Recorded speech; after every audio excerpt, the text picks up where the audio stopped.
Hello guys, hello Scorpio, welcome dito sa aking channel, Kapalaran 888 Scorpio. Alamin natin kung anong messages, vibration, goodbye energy para sa lahat. Ay general reading, so pwede kang para sa Scorpio. Tingnan natin yung first 3 months of the year 2025, so January, February, and March. Okay, Scorpio. Okay.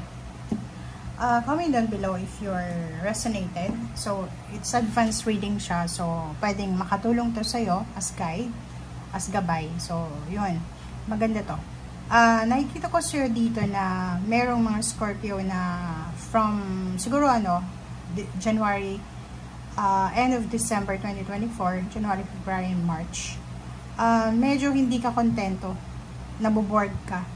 Okay? Hindi mo alam kung ano yung gagawin mo, Scorpio. Medyo nangangailangan ka ng balance. Parang helpless, worthless, and ano pa ba? Lahat ng less mararamdaman mo. Okay, so nandito yung self-worth. O pwedeng may insecurities ka na nararamdaman sa buhay mo na hindi mo ma-explain. Pwedeng kung babae ka, mga hormonal imbalances, yun yung pwedeng maging dahilan para ma-stress ka. So ganito, ganyan. Meron kang ini-aim or parang meron kang minamanifest na attention and hindi mo yun nakuha. Okay? But kung makikita mo dito, sinasabi sa'yo ng card na self-worth, as long as na alam mo yung worth mo sa sarili mo or as long as kilala mo yung sarili mo, hindi ka dapat naghahanap ng attention from someone or from other people.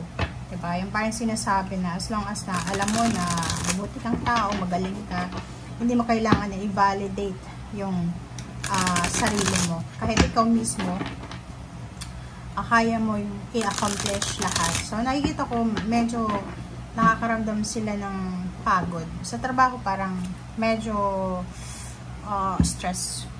Over-stress. Diba? Overworking, thinking, parang ganon. Meron ditong trabaho ng trabaho, parang ikaw yung naka-assign sa isang produkto kung nasa company ka and hindi na-appreciate ng mga katrabaho mo or even the employer yung ginagawa mo. Ace of Water. Yung Ace of Water, sinasabi sa'yo na kailangan mong bantayan yung emotion mo. Kailangan mong secured, stable yung emotion natin. Kasi pag pinabayaan natin yung pag negative thinking, di ba yung halimbawa mayroon tayong konting problema, ginagawa nating malaki yan, yung binibig deal natin lahat. Dito sinasabi, makinig ka sa sinasabi ng intuition mo, as much as possible, Scorpio, kailangan mong isaayos yung mindset mo bago pumasok yung April. Okay? Seven of Fire. Nakikita ko sure dito na sobra-sobra kang motivated and determinado na gawin ang lahat. Okay? Siguro may gusto kang ipaglaban yung karapatan mo, kung sa anak yan, custody, kung naghihiwalay. Yung iba naman is gusto mong ipaglaban yung kagustuhan mo. Okay? So, may mga challenges, mayroong mga kasi hindi naman perfect yung buhay natin. May mga pagdadaanan tayo. But nakikita ko sa'yo dito na willing ka na ipaglaban kung ano man yan. And mag-iingat ka, maging aware ka, Scorpio, lalo na sa Gemini, Libra, or Aquarius, kasi mayroong mga consequences na mangyayari dito. So, mag-iingat ka sa mga chismis, sa mga information na nakukuha mo kasi pwedeng kasi mangalingan yan or paano pa man.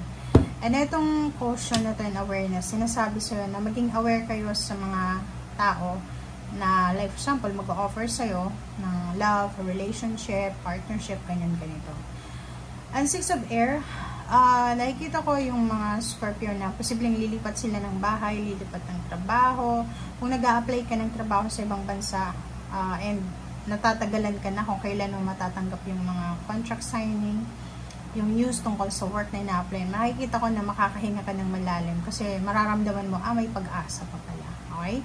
So, yung iba, sinasabi talaga sa inyo dito na bago kayo tumalon sa isang decision making, lalo na pangingibang bansa, paglipat ng trabaho, pagre-resign, paglilipat ng career, kailangan nyo munang timbangin yung situation. Kailangan yung pag-aralan, makinig ka sa sinasabi ng intuition, at the same time, be patient. Okay? So, Five of Fire, yun. be careful lang kasi within the next 3 months, meron kang posibleng, pag hindi mo to naiwasan, lalaki to, nagulo na to. So, pwedeng mag-asawa, mag-live-in partner, mag-boyfriend, girlfriend, pwede kayong magkaroon ng challenges, yung conflicts, magkaaway, or pwedeng humantong sa hiwalayan kung hindi nyo to maayos bago dumating yung April. Yung iba din, pwedeng may naiingit sa'yo, may gustong makipagkompetensya sa'yo sa business mo, sa trabaho mo, or sa kung ano pa man. Medyo maiinis ka. Okay? So, dito sinasabi ng Barasayon na it's a confirmation for this one, na 6 of air, yung Knight of air, na nakikita ko sir dito na determinado ka talaga. Motivated, determinado, na lumipat ng bahay, lumipat ng trabaho, mabago yung sitwasyon sa financial, and at the same time sa emotional. Queen of Earth, freedom. Nakikita ko yung iba na Scorpio. Gusto nilang makipaghiwalay. Gusto nilang makipaghiwalay sa kanilang asawa, sa kanilang boyfriend, girlfriend. Yung iba naman, gusto niyang, kung magde-decision siya regarding sa work or career, gusto niya na free siya. Parang ganun. Okay? So, yun. Release. Diba? Nakikita ko sa inyo dito, comment down below, mayroong Scorpio na siguro dahil sa hindi mo na kayang timplahin yung relationship mo or pwedeng yung career mo, siguro yung employer mo masyadong toxic yung mindset niya, nakikita ko siya dito na posibleng magtatapos yung relationship na to bago dumating yung April. And freedom, double freedom. So nakikita ko yung freedom dito. Makakalaya ka for the 3 months na to. Within the 3 months, makakalaya ka from toxic relationship, toxic job, or any toxicity. And yun, transformation, overall transformation. Endings is a positive endings na pwedeng magdala sa'yo ng balanse, okay, ng kalma sa iyong buhay, lalo na sa usaping pera. Okay, next is 5 of water. Nako.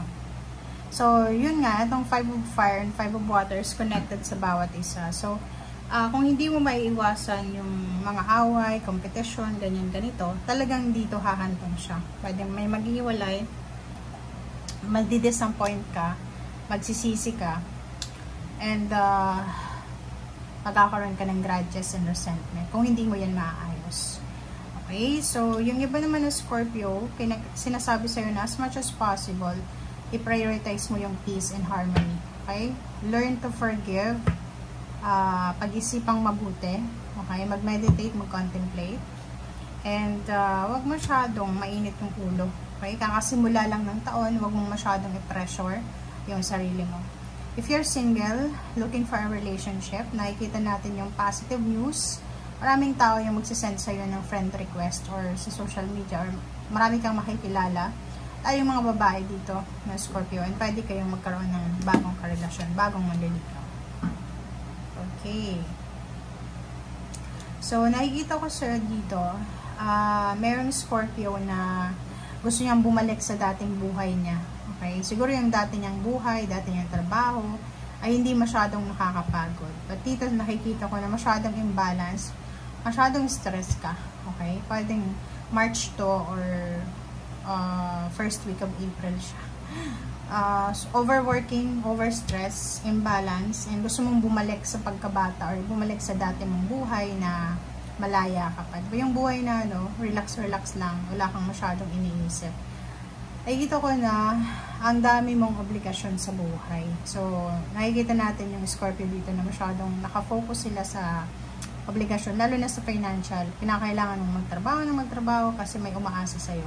Pwede may anak ka, may magulang, may kapatid kang pinag-aaral, parang ganun. So, ang nakikita ko sir dito, yung iba din, in a relationship ka, pero hindi ka masaya sa relationship mo. Parang pagod ka na. Away bate na relationship na toxic, parang ganun. So, nakikita ko sir dito na parang gusto mong bumalik sa ex mo, or gusto mong bumalik sa pagiging single na wala kang pinaproblema. Okay? I-comment sa comment section dito kasi yung energy mo this first 3 months is release talaga, freedom. Parang ngayon pa lang habang nanonood ka, pinagpipray mo na or minamanifest mo na yung freedom, yung makaalis ka dyan sa situation na yan na ayaw mo na yung toxic or situation na parang na nakakalason sa pagkatao mo.